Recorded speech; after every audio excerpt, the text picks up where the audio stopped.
छोटी मोटी देवरा दुलरुआ सुत सीरिया हनमय साखी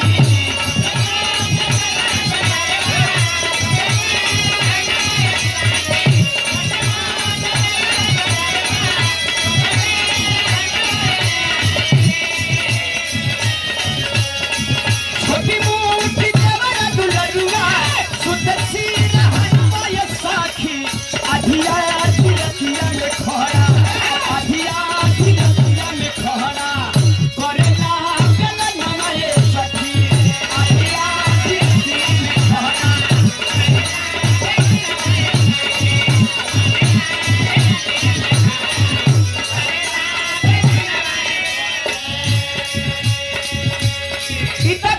लेकिन तिलकहरू और नारद जी से भगवान भोलेनाथ कहत हुन के भैया